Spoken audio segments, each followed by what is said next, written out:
The Department of Justice has released the former FBI director's memos. Moments ago, the President Trump sounding off so General Michael Flynn's life can be totally destroyed, while shady James Comey can leak and lie. Comey's like a bad rash, you know? He just won't go away. Two Florida sheriff's deputies that were sitting in a Chinese restaurant. They were ambushed. They were gunned down in broad daylight. I knew both of them personally, and I can sit here in front of all of you and tell you that I love them. The Department of Justice Inspector General has handed over to the U.S. Attorney in Washington, D.C., his report and suggests a criminal referral for Andy McCabe. He was dishonest. It looks like a very strong case to me. I'm undocumented. You want to deport an undocumented person? Start with me.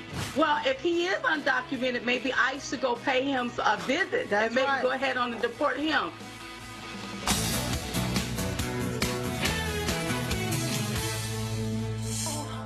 And the trumpets, they go. And the trumpets, they go. Now, can you play the trumpet these days through the organ? I mean, like, you don't even need a trumpet player these days? You mean like push the button? Yeah. You can hear the. Exactly. I'm sure they have that on fancy keyboards. Yeah, right. Yes. But why would you want to? Just have somebody play the trumpet. Because it's hard to find a trumpet player. They're always either in Right? school or in Are you band. searching for one? You just can't get one?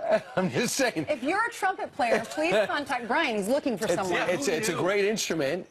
Louis Armstrong was my idol growing up because he could sing too. But not many people play the trumpet. Listen, somebody who likes to toot his own horn is Geraldo Rivera, and he joins us from Cleveland. Hey, Geraldo, good morning to you. Good morning. Nice to see the Beatles all together. Yeah, absolutely. Well, isn't it curious? Now we have seen 15 pages of James Comey's memos, and these were the things, you know, he leaked to his friend so that would spur a special counsel investigation of Donald Trump. And now we look at the stuff. There's nothing in there that would suggest Russian collusion. There's nothing in there to suggest obstruction of justice. So what gives? You know, first of all, Steve, as a current author myself, I envy Comey's, incredible press tour. He's everywhere speaking to everybody. He's got a number one book out there. But the more exposure he gets, even among people who would be naturally friendly toward his point of view, the less his image of grandeur, it's just shrinking. He's melting right before our very eyes. Now he seems like that aw shucks thing is gone. Now he seems like Revenge of the Nerd, a guy who's just trying to stick it to Donald Trump. And it also seems, I don't want to be a psychologist, an armchair psychologist about this, but it seems to me that he is so embarrassed about sabotaging Hillary Clinton's presidential aspirations that he's bending over backwards to insult the President of the United States. Talking about Donald Trump's little hands, his ties too long, his orange face and so forth, and in all of these press events he's doing. In terms of the book and the memos, it seems like such a big nothing burger. I don't see anything there that corroborates in any way the cosmic charge of collusion. Moreover, when you're talking about some of the evidence backing the charges against the president, the infamous Steele dossier, and Comey suggesting in a very reckless way, yes, it's possible, some of these more lurid sex allegations, it's possible. It's also possible that aliens will populate the earth, or they'll discover gold under the Fox News building on 6th Avenue. I just think that he's coming across as reckless, as irresponsible, as someone who is in every single way trying to exploit this opportunity to make his cachet. I just think that this is advantage President Trump as of right now. Well, you know, unlike your book, your memoir, looking back at your years, he has an unfolding investigation and news happening while his book is coming out. So he wants to talk about his book and his reflections, but he's been forced to talk about the news. And Jake Tapper did a great job yesterday. I know, I think Brett Baer will be even better next week. But he asked him about Peter Strzok. He said,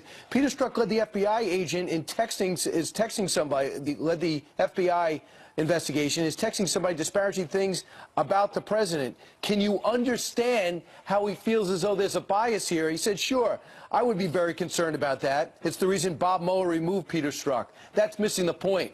The damage was already done. He talked to Hillary Clinton. He talked to Michael Flynn. He was a part of this investigation that was looking at the emails back in October that would eventually be released later that month. So Peter Strzok was somebody who's on the wrong side of this. Peter Strzok, Brian, is also evidence of what seems to be, and I hate to say it because I honor the FBI and the DOJ. They are the impartial arbiters of our fate when it comes to law and order, crime and punishment. But there does seem to be, or at least there was a year ago, a stink in these institutions, an anti-Trump stink. Strzok, one of the most vivid examples of that. But at some point, you have to put yourself in the president's shoes. How would you feel if this incredibly powerful collection of FBI agents and assistant attorney generals and so forth were all almost determined to sink your political fate? It really seems very, very unsavory. And if the Flynn thing, the General Michael Flynn thing, is the strongest evidence they have of obstruction, the president saying to Comey, I hope you can see your way clear to let this thing go. I mean, why can't we construe that as it most naturally would be construed? Here's a war hero. Here's a man who served his country. Here's a guy worried about his own son's fate, General Flynn. Of course. Why not cut him some slack on something that's no harm, no foul? Comey. Geraldo, when I read through these memos, most of our viewers are not going to sit down and read the 15 pages, so it's our job to tell them what's in it. This memo is about 3 meetings, 1 at Trump Tower, 2 at the White House. There's also a meeting in here that he met with Reince Priebus, and then 3 phone calls with the President of the United States. So I read through this whole thing. There were some things that really stood out, but most information has already been out there that we know. But you mentioned the stink thing, although I do want to say that Comey said he didn't leak. In the memo, he told George Stephanopoulos that he did leak to his friend, the reporter. He also said that the president went back to him and said, I didn't stay in that hotel room in Russia, that dirty dossier thing. So that stood out to me. But you mentioned the stink part, and this is what he said after his first meeting at the White House. He said the conversation, which was pleasant at all times, was chaotic, with topics touched left, then returned to later, making it very difficult to recount in a linear fashion. It really was conversation as jigsaw puzzle in a way, with pieces picked up, then discarded, then returned to. I read that and I thought, he says he's not political. That sounds extremely political. It sounds like he has disdain for the president, and it sounds like he knew if he was going to get fired, he wanted to have that in there for his book. What struck you when you read the memos? You know, Ainsley, I feel similarly. First of all, the memos were a classic example of cover your behind. He wanted, ex post facto, after the fact, to recreate a situation that reflected most negatively on the president and most positively on James Comey. He knew that his destiny was very fragile, his standing with the FBI very much tenuous, very much in doubt because of the president's attitude toward him. Right. But for him to write these things down, it just seems so self-serving. It just seems to me almost as if he was penning the first draft of the book that has now been published. And you know what's interesting about that, there's no nobility in James Comey, the way I see it right now. And he took notes of his conversations with Donald Trump, but he never took notes with Hillary Clinton or Barack Obama or Loretta Lynch. Isn't that ironic? I don't know if how many times he met Rudy Giuliani. Probably didn't take any notes. He talks glowingly about Rudy Giuliani in his book. Right, exactly. So anyway, here's the big news, and that is Rudy has joined President Trump's legal team. Do you think that's going to help him with the Mueller probe, or is that more of the Michael Cohen probe with the Southern District of New York U.S. Attorney? I don't think, personally, the Mueller probe is the president's real threat. I think the Mueller probe is petering out. The president's now been informed that he's not the target. Right. I think it's only a matter of time before there is an admission, grudging, way late, delayed insufferably, but there will be an admission by the special counsel, Robert Mueller, that there was no Russia collusion. So the whole basis of this entire odyssey will be found to be bankrupt. The New York case is different. I mean, Michael Cohen is a wheeler dealer. I don't know if he dotted every I, crossed every T in his business dealings with President Trump. That will be, it would seem to me, just looking at it from the outside, I have no special inside information, but the New York case does seem to be more common allegations, common crime, not anything cosmic, not anything having to do with national security, but a criminal, whether it's a tax or bank fraud or something of that nature. And in that regard, I think Rudy Giuliani will be a ferocious defender of the president in a way that will surpass any of the attorneys named so far in his defense. And they added some more. Rudy Giuliani is exactly the guy. And they added some others to help out too. So the legal team's finally complete. And Rudy said, I want to get this done in 2 weeks, and I'm going to call Robert Mueller, who he likes, and try to see what is it going to take to wrap it up. The retort's going to be, I need to sit down with the president, then we'll find out what he's going to do. Real quick, when it comes to McCabe, Comey was asked, how do you feel about Andy McCabe? How do you feel about Andy McCabe being caught lying 4 times? James Comey goes, well, good people lie. Really? What was Donald Trump saying? Hey, I know he should have been more candid with the vice president, but give him a break, he's a good guy. What is the difference? So he's not saying he's perfect, saying give him a break. By the way, he served this country for over 30 years.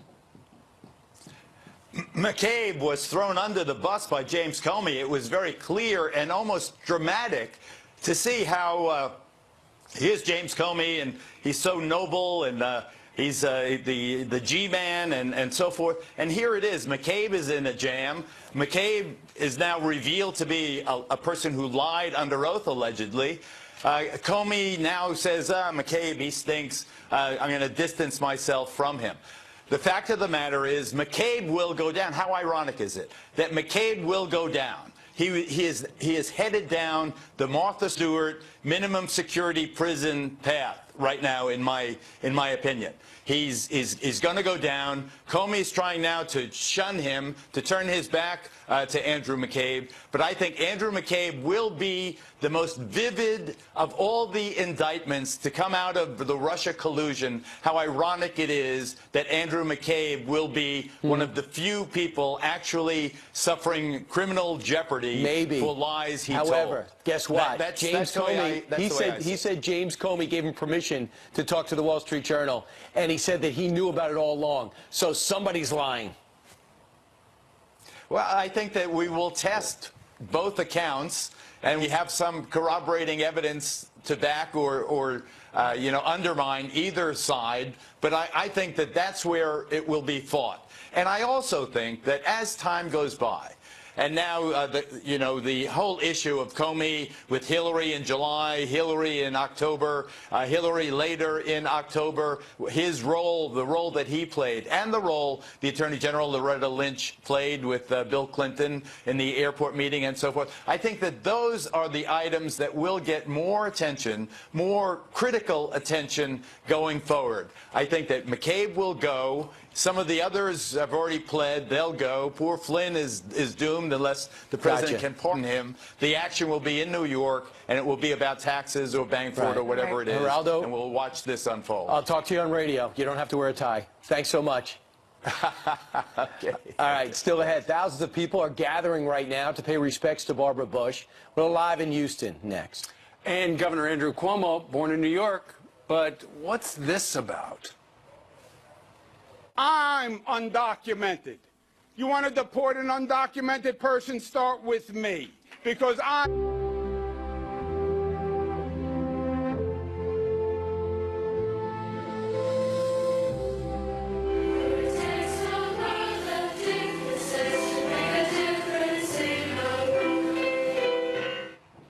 Wow, the Houston Children's Choir among hundreds celebrating and thousands celebrating the life of former First Lady Barbara Bush today.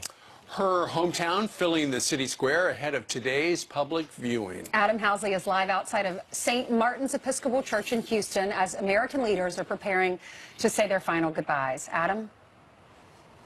Yeah, in fact, Ainsley, a lot of people are preparing, I should say, to say their final goodbyes. They're already lining up, we're told, at a nearby Baptist church where they'll take buses here beginning in a little over 4 hours. So basically from noon local time until midnight, people will be able to pay their respects as the former First Lady will lie in repose here at St. Martin's Episcopal Church. This road behind me will also be shut down during that time. We're told that the feed that goes out of the First Lady lying in repose will be up for the most time, but they'll be brought down at certain times when members of the family and other people come to pay their respects of certain significance. As that goes on, there was an amazing memorial service last night. Really, it's been going on since Tuesday night here in this part of Texas for sure. A lot of different ceremonies have been taking place, small in nature, but last night was one of the larger ones taking place at City Hall, where they had a number of speakers and singers, a children's choir, and then the mayor of Houston came out and had some funny and some great comments about the former First Lady. Take a listen. Barbara Bush was a strong Texas woman, the Yellow Rose of Texas. Barbara Bush knew that if you give a child the gift of learning how to read, it is a gift that keeps on giving. A gift that keeps on giving. This morning as I was driving here, we passed by City Hall. I got out and took this photo of City Hall. You can see lit up in blue with a massive American flag draped in the front, also in memory of the First Lady. Again, today this begins at noon local time. Tomorrow will be the actual service itself, and then following the service there will be they'll drive about an hour and a half to College Station, where she will be put to rest at the Bush Presidential Library. Back to you guys in New York. And we'll have coverage right here on Fox News Channel. Adam, thank you very much. The family's encouraging people to wear blue or pearls to remember Barbara. And Shepard Smith will be anchoring our coverage on Saturday. Wonderful. We'll be watching. One school has a new plan to protect its students, replace armed officers with therapists. We're going to tell you what that's supposed to do. Plus, dozens of MS-13 gang members are roaming the streets thanks to sanctuary policies. The worst offender, the state of California. Tomi Lahren lives out in L.A. That's in California. She's here live in the studio to react. Hey.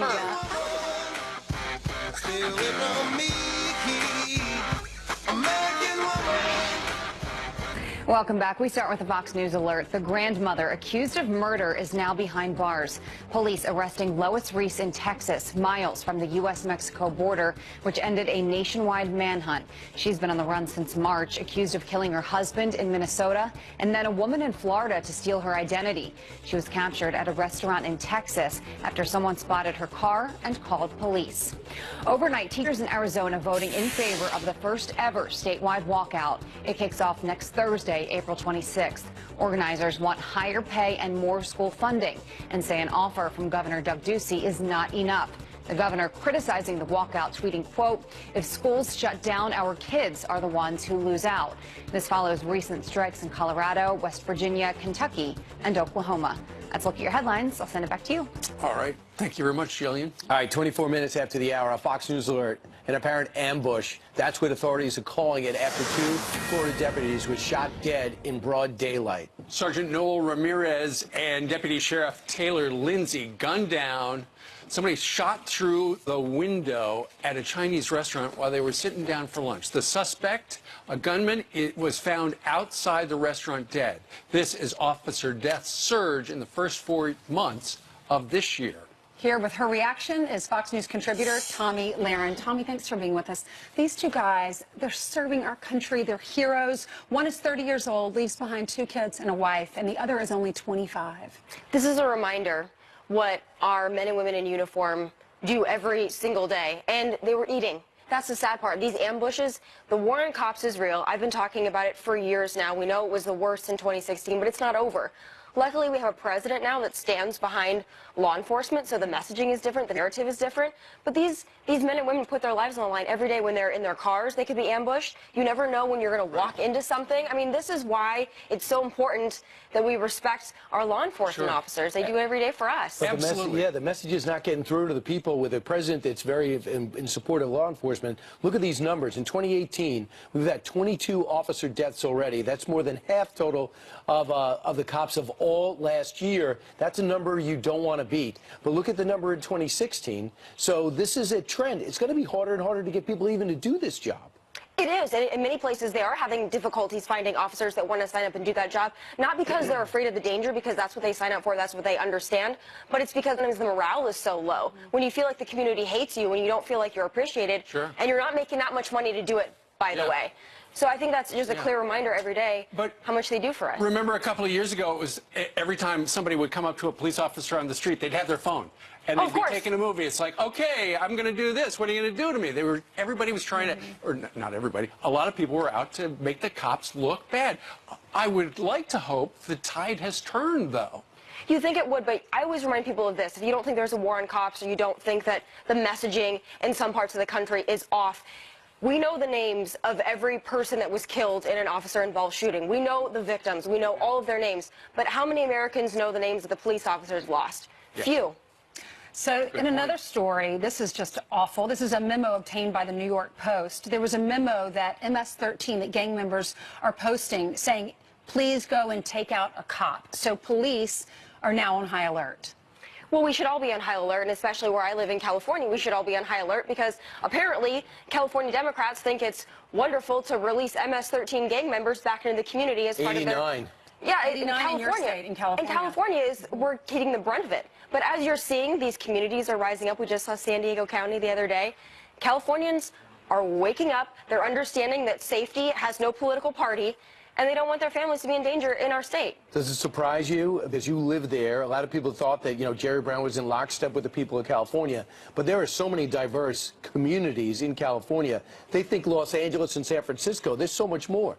No, it's because they watch the celebrities and they watch the people that are the loudest, that are standing up for sanctuary cities, standing up for illegal immigrants. But the people of California that live and work there, and by the way, pay a lot of money to live in California, they said enough of this. We want to be safe in our own backyards. This is not a political issue. This is not an issue of racism or bigotry or intolerance. This is safety. At the end of the day, we deserve to be safe in California. I was just reading a new poll out of Southern California that says that 60% of the people in California want to see more deportation. I mean, it's one thing for Sacramento to come up with new laws and say, okay, we're a sanctuary state now. But if you asked all the people in California, how many people would actually be interested in what a mess they've gotten themselves into?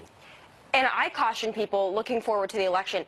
If we elect Gavin Newsom in California, it's not going to get better. In fact, I say it's going to get worse. So Californians, if you're unhappy with the way the state is being run now, stand up, vote, make your voices heard, because otherwise you're going to get Jerry Brown 2.0 and none of us are going to be happy. We're going to be less safe because of it. So get out and vote. Make your voices heard. We're already doing it. We need to do it more. Kimberly Guilfoyle, hold your ears.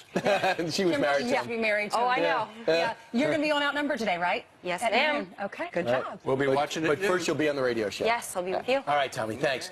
All right, 31 minutes before the top of the hour. Did James Comey just throw his former FBI colleague, Andrew McCabe, under the bus? I like him very much as a person, but sometimes even good people do things they shouldn't do. Really? Like who? Newt Gingrich here to react. He'll appear. Good. I didn't want to stare at the wall.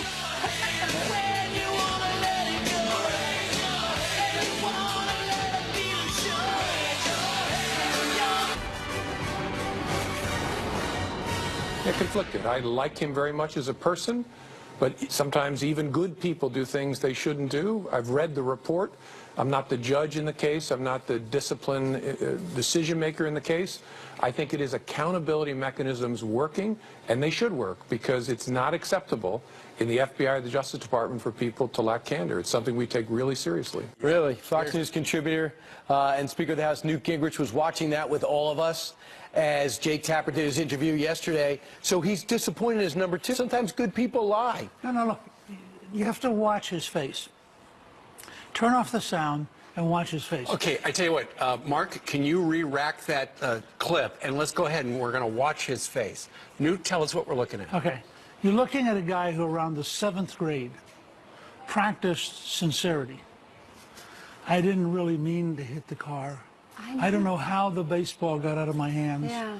I think my cousin must have done it, because I couldn't have done it. I mean, look at this, this pained. I hate throwing McCabe under the bus. You're saying he's acting? I know. I'm saying he taught himself at an early age a series of self-serving emotions, which he uses over. I mean, if you watch him for a couple of hours of this stuff, he uses it over and over and over. This guy is almost a pathological liar. But it sounds, what he said right there, think though, so? it sounds as if he agrees with the Inspector General at the Department of Justice. Andy McCabe broke all the rules and which, maybe by some the way, laws, and that's why there's a criminal referral. Which would be a great shock because with almost every authority figure, he's disappointed in them. Right, Peter Strzok disappointed. Yeah, Peter, Lisa Page didn't know that was happening. President Obama disappointed. The Attorney General Lynch disappointed. I mean, you know, you go down the list. He's disappointed in Trump. And just to finish up this point, is that the problem is Andy McCabe's lawyer came out and said, wait a second. He told James Comey multiple times he's going to be talking to the Wall Street Journal about these two guys are going to have in criminal court as witnesses against each other. Mm-hmm. And then... And who broke the law? Who do you think? We'll find out. Both of them. I mean, I just did a piece for The Hill yesterday pointing out the top two people at the Federal Bureau of Investigation are both people who broke the law. Now, that's very, if you think about it, this is our most important law enforcement agency, and that is unbelievably dangerous. And by the way, they're breaking the law upwards. I mean, Comey is lying to Lynch. You know, I think for all practical purposes, he was lying to Rosenstein. I printed... What do you mean lying to Lynch? When he said about the matter and investigation, or Lynch is lying about her revisionist? One of them's not telling the truth? If I had to choose, given the current track record, I'd probably would bet with Lynch.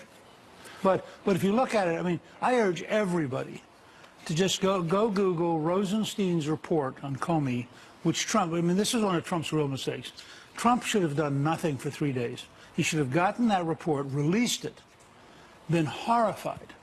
Let the Sunday talk shows deal with the report. Rosenstein's report ends by saying, we'll never be able to fix the FBI as long as Comey is here. Now, at that point, you know, what do you think the President of the United States ought to do? Then the IG report, which I also recommend people read, but it's longer. At the end of it, the IG basically says, look, this guy lied under oath. He lied when he wasn't under oath. Lying under oath, of course, is a felon. They would have found out if Hillary Clinton won. Well, we would know nothing. If Hillary Clinton had won, we'd know nothing about the depth of corruption at the top of the Justice What's your Department. opinion about what's happening with Pompeo? He was good enough to be the CIA director, but not good enough to be Secretary of State. I think the president should start going into every state that has a Democratic senator and lead a patriotic pro-American rally that says what the Democrats are doing in the Senate is destructive of the United States. You look at the total number of people they have bottled up, the ambassadors, the various appointments, the degree to which the president's running the government with about 1/3 of the people he ought to have. You look at what they're doing to Pompeo, first in his class at West Point, first in his class at Harvard, brilliant guy. You know, Hillary Clinton gets through, the Republicans aren't partisan. She wins with an overwhelming vote. That's what Brian said. Two voted no. Yeah. John Kerry gets through. And how about what our country's going through with Syria, with North Korea, with China? But I think somebody's got to say, Chuck Schumer today puts the Democratic Party above the United States of America, and his colleagues Where's are Mitch letting McConnell on this? Mitch McConnell's got to be outraged. He could get a camera wherever he wanted. Why does the president always have to do this? He's the majority leader. McConnell doesn't have nearly the capacity in the media that Donald J. Trump has. And he could use some help. I mean, the one thing I think McConnell ought to do is say we're not going home until every single nominee is approved. And I mean literally 7 days a week for as many weeks as it takes. If McConnell said that, it would last 2 weeks. Right. By the end of the second week, the Democrats would be saying to Schumer, you got to cut it. I can't stay here. They work 3 days a week. Right, but they should stay 7 days a week until every single nominee is approved. Because it takes 30 hours of debate, but it's not like they're doing anything But else. the president's finally being the focus of this. It is an absolute outrage that the Democrats in the Senate have put partisan advantage above the United States of America, and I think that we ought to call them on it. And Pompeo's going to get approved. We should say a Democrat said, I'll vote for him, so that's one. All right, and you know how it works because your wife's the ambassador to the Vatican. Newt, thank you very much for dropping by the living room so much. today. Great to see you. All right, let's hand it over to Jillian, who has some more headlines for us. Jillian? And that's right. Good Friday morning to you guys, to you at home as well. We're following a number of stories now, starting with this. Disturbing photos of babies tied up at daycare. Just look at this. Well, this is launching an investigation because of the photos that you're seeing. An outraged mother calling the Department of Children and Family Services in Kansas. The photo shows her 7-month-old son in a sleep sack tied up with a ponytail holder and laying face down. Babies should be put to sleep on their backs. In a since-deleted Facebook post, the daycare said the teacher accused of tying up the babies has been fired. Very disturbing. A new push to replace armed school officers with therapists. A Democrat-backed bill in Illinois would reward schools that promise to reallocate money for law enforcement to mental health services. The lawmaker behind the proposal thinks it's the best way to treat the violence epidemic. This is very different from calls around the country to increase police officers or armed teachers following the deadly shooting at a Florida high school. New York Governor Andrew Cuomo claiming he's an illegal immigrant, the Democrat taunting officials with this threat. I'm undocumented. You want to deport an undocumented person? Start with me, because I'm an undocumented person. But here's the problem. Cuomo was born and raised in New York. Both of his parents were also born in the U.S. Let's look at your headlines. Send it back downstairs to you guys. That begs the question. Don't know what to say about that one. Now, if Andrew Cuomo's undocumented, does that mean Chris Cuomo's undocumented too? Who's Chris Cuomo? I'm not sure, right. but I think he's related to Andrew Cuomo. I think they're both going to have to leave. All right. Meanwhile, 19 minutes before the top of the hour. Janice has the weather for us. Hey, Janice. I'm totally documented, by the way. All right, who am I? What's your name? Where are you from? Diane from Williamsport, Pennsylvania. And?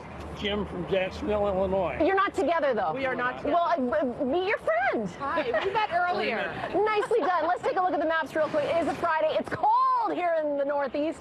We do have a little bit of snow still falling across portions of northern New England. That'll be out of here by the end of today. We're watching a new system move into the southwest that's going to bring some relief for the drought-stricken areas, and of course we have wildfire danger. So a little bit of rain, the potential for isolated severe storms today, but otherwise a pretty decent forecast. And next week, I promise, things are going to get a little bit warmer. You want to say hi to anybody at home real quick? Yes, Colin, Evan, and Brian. Hi, guys. Nicely done. Hi, Nancy and Patty and everybody in the office. All right, and say hi to Steve Ainsley and Brian. Happy Friday!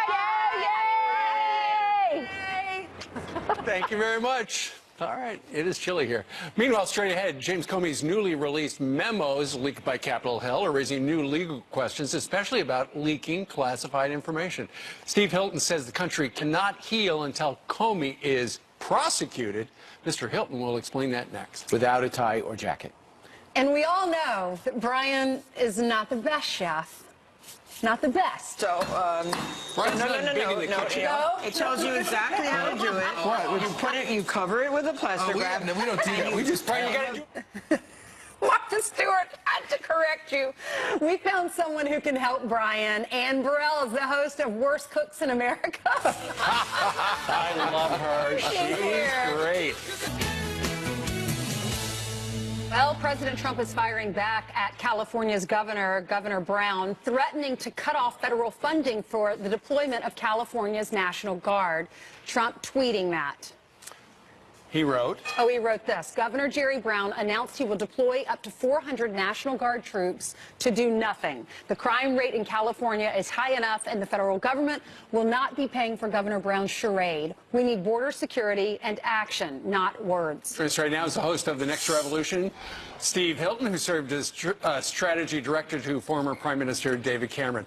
Hey, Steve, it does make sense. The president had called up to 4,000 National Guard troops to help guard our southern border. If Jerry Brown's going to put them at the southern border and put them up north or put them everywhere doing everything but immigration, why bother paying for it? Yeah, and the whole thing is ridiculous anyway. First of all, this deployment of National Guard is completely in line with what previous presidents have done, including Democratic presidents. It just shows how completely sort of crazed the anti-Trump brigade have become, especially here in California, where the California Democrats have moved so far left, as I've said before. They're halfway to Hawaii. They don't want to cooperate over anything. But listen to this. In his letter, when Jerry Brown said, okay, I'll send a few guardsmen, but I'm not going to help you with your wall and immigration. In that same letter, he talked about drug smuggling, people trafficking, all of the reasons that we need the wall as well as immigration. So he completely contradicted himself, even as he was saying he wasn't going to cooperate. Oops. What's happening, do you think? I know what's happening around the country. People are just getting sick of it. Do you think in Southern California, because I was under the belief that the majority of that state was liberal, but then I'm watching what's happening in Southern California. Are they just tired of being pushed in the corner and they finally are speaking out? What's happening? They are. That's exactly right. You've got community after community saying we've had enough of this. And the crunch point right now is this issue of immigration. But actually, you're right to say that throughout the state, not just there in Southern California, but in the Central Valley and in pockets of Northern California too, people are fed up with the results of one-party rule, which is what you've had for years in California. And they're seeing the increases in poverty, in homelessness, the way that people are leaving the state. There's nothing being done about housing. There's so many problems, and it's all because the Democrats have run this state so badly on their own for so long. And Steve, to back up your thought, it looks like this John Cox has got a legitimate shot at winning an election as a Republican. He's starting to make some progress as governor. Well, he's certainly getting better known. Yeah, I think it's going to be really, really tough for anyone right now to beat that Democratic Party machine.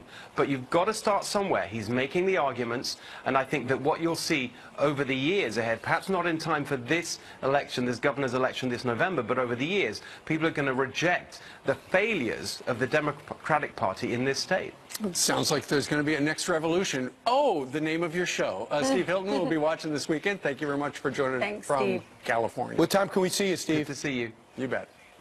9 Eastern on Sunday. Okay. All right, it's going to be a lot earlier for you. Just like last week. All right, thanks. Meanwhile, We all know that this one over here struggled big time to cook. Watch this.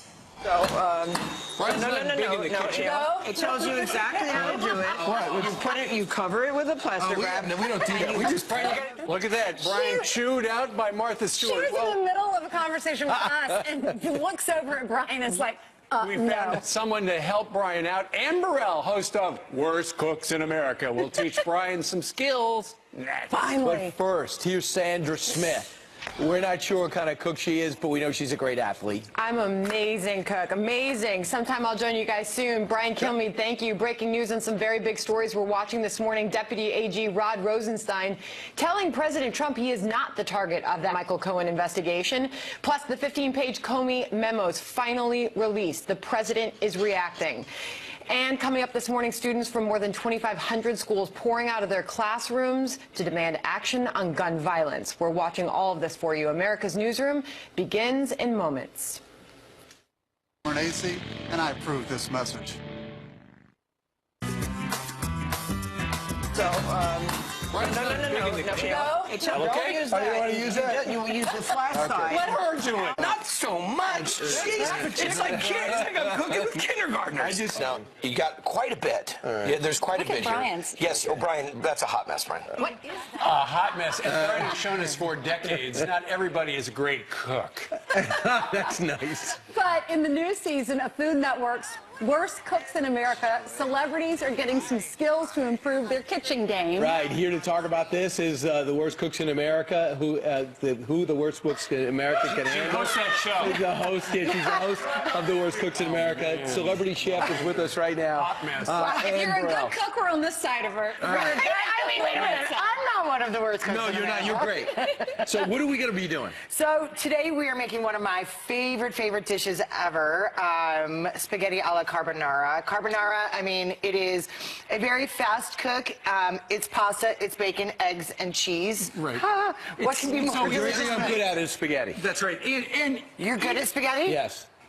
No, he's good. not. Yes, I don't know if I really believe that. But All right, so where do we start? We put the bacon. so we have some pancetta that I have browned and rendered. So then we have a bunch of beaten eggs. You can add that here. Okay.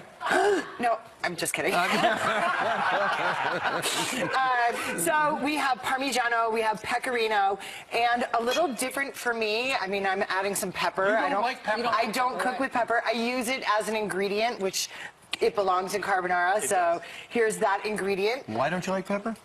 It's a whole thing. Okay. Yeah. Why are you defending her? He explains it on the show. Okay, so we have a show. beat these guys together. We have pasta that's cooked and hot. We go right from our nice salty pasta water into our pan. Oh, yeah. Beautiful. Nice and hot. Then we go right here. Check this out. 1, 2. So a lot of times people think that carbonara is a lot of cream in this sauce. There should never be cream in carbonara. It's eggs that are cooked ever so gently from the residual heat of the pasta. And if it is creamy, what's the problem? It should be creamy. It should be creamy. It should be creamy, but not from cream. Right. It's the eggs that are cooked ever so gently with all the cheese and bacon, and then you're So I like, will explain after the show. Will you? Okay. So Right? how long do you cook it like that? So it's done. It's done. It's done. That's for garnish. You just a lot of people you just stand there and look pretty. This looks pretty, just like you. Okay. Right. And a lot of people say don't eat raw eggs. Is this cooked enough? This is cooked enough. Yes, it cooks ever. Salmonella is destroying the country. The recipe is on foxandfriends.com. Brian, you don't say that. I'm just saying. She's not poison you. She's one of the best cooks. There you go. All right, thank you very much. There you go.